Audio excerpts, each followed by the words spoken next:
like, there's no way this was us Mhm. because we're like, we're not this stupid, Yeah. but we were, we were.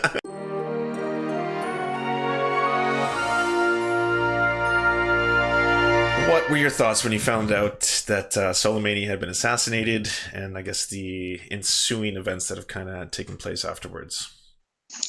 At first, I actually called some of my contractor buddies, and we were all sitting there like, "There's no way this was us," Mhm. because we're like, we're not this stupid, Yeah. but we were, we were.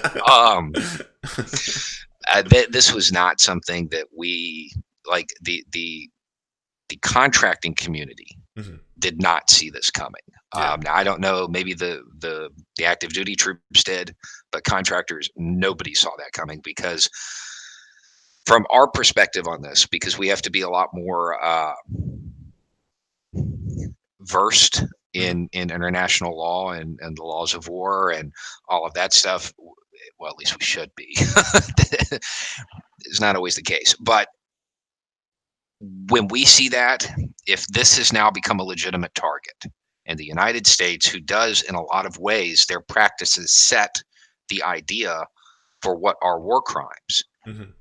If this is no longer a war crime to target leadership like this, who is part of a uniformed military, Mhm. yes, he's doing these things, funding groups that the United States doesn't like. Mhm. But if that's a legitimate target, almost the entire intelligence community is Yeah. at any point in time. Mhm.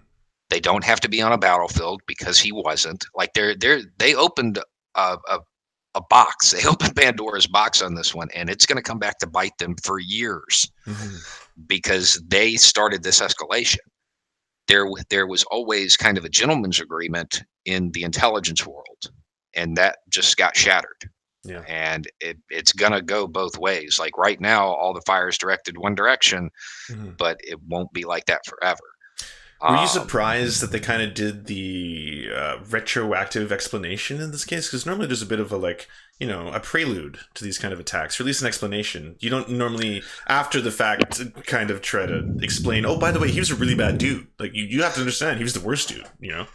right. Well, and that's the thing. He's not the worst dude. I mean, No, he's not. he's a bad actor. Don't get me wrong, Yeah, of course. but he's basically an intelligence officer for them. Hmm. Which, yeah, I mean, that's what they do. Yeah. They lie and fund horrible people. That's what Hmm. the intelligence world is. And at times he was Um, funding people that were allies of the United States. Like he was also an yeah, ally of the United States for a very long time, right? yeah. He actually after 9/11, he personally arranged cutouts in intermediaries Hmm. that would help U.S. intelligence target like genuine bad guys, like Hmm. Al Qaeda, like actual people that truly did intend terrorist attacks on the U.S. homeland. Yeah. And he helped take them out. So that again, like out of the people that, if you're going to break this tradition and you're going to go after people like this is the dude you start with. I mean, like it just, there was so much wrong with this from the outside looking in. Hmm. Um, What were and your? Sorry, go ahead. I don't buy their explanation. I don't Oh believe yeah, it's accurate. yeah. I do not. Soleimani's a lot of things. Was a lot of things. He wasn't stupid. He Hmm. was not going to launch an actual attack on U.S. embassies. That was not going to happen. I Hmm. don't care how many times they say it. Yeah, I know. That's not going to happen. He might have decided he was going to stage protests Hmm. at multiple embassies. I Hmm. could see that. But as far as the idea of an imminent attack, the way they're framing it, that's Hmm. just utter. That's not true. I mean, it feels lazy at this point. It's kind of just like, Right. yeah, he was gonna kill us all. It's all just fine. Don't worry about it. Just go back to your days. It's all good, you know. And you're like, okay. Yeah. Uh, I was really surprised. So, at first we were all like, I can't believe they did this, yeah. and then like as soon as that shock wore off and we realized, by looking at everything that that it was a drone, Hmm. we're sitting there like, about the time we realized it was definitely us, definitely the United States, they come out and admit it. Yeah. And then the whole thing started all over again. I'm like, you could have just said nothing, and people would have thought this was a car bomb. Like they, they wouldn't have known it was us. I mean, y'all know y'all screwed up, right? Oh well, that's part of it too, right? Like there was obviously that was part of what they wanted to do. They wanted to establish like whatever kind of power play that Trump thought he was doing through this entire exercise, if you want to call it that. Yeah. The next day though, or I'm sorry, the next day was the funeral, and then that obviously was harrowing to see like the millions of people on the street. Then what was going through your mind when the embassy was attacked the day after that? Yeah, that was really predicted. I mean, we kind of saw once he was dead, we kind of saw everything coming. There were only a few options for Iran to use. Um, the thing that I'm surprised, and it's a good move on Iran's part, is they have sent through every possible means. They have told all of their proxies not to target U.S. Civilians. Yeah. I didn't expect that. Mhm. I thought they were just going to kind of like do your thing, Yeah. and just turn a blind eye to everything. But they actively went out of their way to try to stop them, which was Mhm. smart, but Mhm. unexpected. Yeah, no, absolutely. And then, of course, the tragedy with the airplane happened afterwards as well, though. I mean, Right, right. it's just one of those situations where I don't know what you like. Obviously, I'm more curious what you think, right? Whether it was like, was it the fog of war? Was it just, Oh yeah, yeah, no. absolutely, just the The first things we do when we try to politically realign, regime change, whatever, mhm. um, the very first targets are we take over the airports, Yep, and normally it's a large aircraft that's full of rangers that yep, go in and secure it. hmm, If somebody's not paying attention, somebody's scared, couldn't really get a read on it, couldn't get a positive identification, and they're just looking at the size, hmm, that's what it looked like. yeah, And I mean, I could totally see it being an accident. I don't think that was intentional. yeah, yeah, absolutely. What about the de-escalation? Because I did not expect us to be in a state now where we're kind of in an unusual stalemate, though. Like I don't, it doesn't feel like things are escalating anymore. I think it is behind the scenes as far as Iran. They're not giving up. Hmm. There's that saying, horrible translation, but roughly, he got his revenge 50 years later. Hmm. And I don't think that this is over Yeah. from where they're sitting, but I think they're going to use proxies from here on out Hmm. unless the U.S. does something. Hmm. I think from the U.S. side, they weren't expecting a response, and I think that they had bought into their own propaganda in the sense of they expected Iranians to be cheering in the street that Hmm. Soleimani was dead. And sure, there were some, Hmm. but not a majority, Oh not no, the necessary amount you would need to flip a country. no. Um, Well, speaking of which, what do you think about the protests going on right now? Because we're getting obviously inundated with American news and American media, and the president himself tweeting in Persian for the first time, which of course was nice and comical to see. Isn't that cute? He used Google Translate successfully. Um, mm, but what do you think about that narrative being pushed almost, I think, exclusively by Western and maybe it's Qatar's complete Al ass Jazeera? trickery. But yeah, It's complete ass trickery. It's yeah. like it's like shortly after Soleimani's death, a hashtag went out and it said Iranians detest Soleimani. Yeah, I know. And I'm sitting here looking at this and I'm like, yeah, English is your second language and you chose the word detest. I'm not buying that. And somebody pulled it up later on and they're like, yeah, no, that started in Europe. Oh That yeah, had nothing yeah, to do with it. yeah. 90% of them were like from U.S. and European IPs Yeah. at the end of the day. The protests, they're all student led. Mhm. They are, which universities all over the world. It's something our intelligence agencies go to. This is how we flip countries. Mhm. I don't think it's going to be successful, and I Mhm. think they're already starting to pull back. But I'll tell you a key phrase: when you see anybody from the intelligence community or the State Department saying we expect the protests to continue, Mhm. that means we haven't exhausted our funding. And Yeah. I mean, they're definitely U.S. intelligence is definitely pushing these protests. There might have been some organic protests without it, Mhm. but it's definitely being influenced by What the do you think is U.S. is the motivation about this as simple as them just again trying to you know increase the amount of funding towards the military-industrial complex in order to extract resources from that region of the world? Does some of it have to do possibly with Trump and the upcoming election in order to sway the public vote? Like, what would your reasoning there be? I think both those play into it. I think a whole lot of it has to do with him wanting to show he's a tough guy because Mm-hmm. he's been on the foreign policy stage. He's just been run over left and right.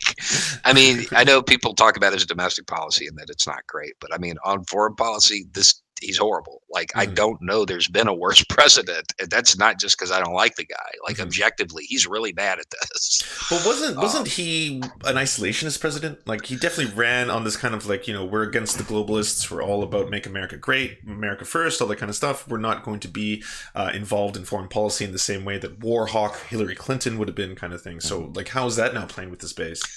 Had he actually stuck to that, he might have gotten a lot of support. He Mm-hmm. didn't, Yeah. and that that caused some blowback within his base. And then beyond that, you you have the fact that he's trying to do stuff and he's failing Mm-hmm. left and right, Yeah. over and over, and making decisions that literally people are like, "There's no way we did this. Like, we aren't this stupid." Um, and then come to find out, of course, the only reason Soleimani was on the target list was to convince him to hit something else because Mhm. this was too drastic. You don't want to be completely insane, and that's the one he picked. Um, so I yeah, heard earlier today too that apparently he had chosen that target something like 7 months ago. right. I'm not entirely sure I believe that. Yeah, yeah, fair enough. It might be possible because if 7 months ago that would have been, yeah, that would have been right around the time the Mueller report was coming out and he was looking to change the story. I can see that Hmm. on some level, Hmm. but 7 months ago, the U.S. intelligence community is not. I mean, yeah, they make mistakes all the time, but as far as finding somebody Hmm. who gives press conferences, they can probably do that a little bit faster than 7 months. I don't Hmm. think that I don't think they spent half a year trying to track some dude that gives CNN interviews like openly. Yeah. Um, In terms of Trump's like inner circle, though, right? Because like we lost John Bolton, and I thought John Bolton was going to be one of the key architects of a potential conflict with Iran, right? But then there is still other people who seem to be foaming at the bit for this kind of thing, like Mike Pompeo, for example. Um, do you think though that there is an actual genuine desire to have a full scale war with Iran in the Trump administration, or is it more they just want to create an environment where they can have more of these proxy wars and more of these occupations? the more I look at it, the more I think that Gina Haspel Hmm. is. I think Bloody Gina wants to flip Iran covertly. I think Hmm. she wants to try to replay Operation Ajax Hmm. and oust the current regime Hmm. through protests. I don't think it's going to be successful. I think there's a gross overestimation of our capabilities and an underestimation of Iranian counterintelligence. But I there, don't there think that's going to definitely happen. is a strong sentiment looking for revolution in Iran, right? Like they had those protests completely, isolated from the United States, especially involving like the female population of Iran. What was it, like 6 years ago, I think, or 7 years ago? So there I there is definitely some like some galvanization towards that. There's some discontent, Hmm. and I don't think they want revolution. Hmm. I think they want more of Reform. a limited change of government. Hmm. Like, I don't think they want to give up on the idea of the 1979 revolution Right. because to them they're still in that. That's Hmm. the mindset. Hmm. Um, and I don't think they want to give up on that. I think that they are not happy with the current leadership. Hmm. And I think that if, oddly enough, and this may have played into it, I think if the guy in charge stepped down and Soleimani had taken over, I think it would have calmed a little bit. I think people would have been a little bit more receptive because he would have been out of the military limelight and into politics. Did you enjoy what you just watched and now crave more Nectar of the Damned? Did you know that if you're watching on YouTube, you're only getting half the Serfy experience? We upload all of our content commercial and censorship free to our Patreon. Due to the general demonetization of our videos, we now upload half of our original content directly to those who can help us produce this show. Want even more nectar than that? Well, come join us at twitch.tv/TheSerfsTV, where we do weekly live streams, debates, interviews, AMAs, and more. If you're an Amazon Prime member, you can help support our show 100% free by subscribing to our Twitch channel. So come join us, be merry, and know that your support is helping us do great things. Like pay rent and eat. We would first and foremost like to thank our god, Nicholas Marks. We worship at your temple. We would like to thank our monarch, Elsie Hupp. Your generosity has made this entire thing possible. We would like to thank our lords, Ricky Pilgrim, I'm Raft, and Michaela Schmidt. You are the pillars of our organization. To our Knights of the Serf Table, Paul Parfit, Daniel Kahn, Fair Tahan, Clement Chutskov, Schizosaurus, Josh Mickelson, Dr. Zayas, Cooper Pilot, Andre Lynn Epperly, Dylan Bith, Terry, Todd Buckingham, Jed Lewis, Todd Lajeunesse.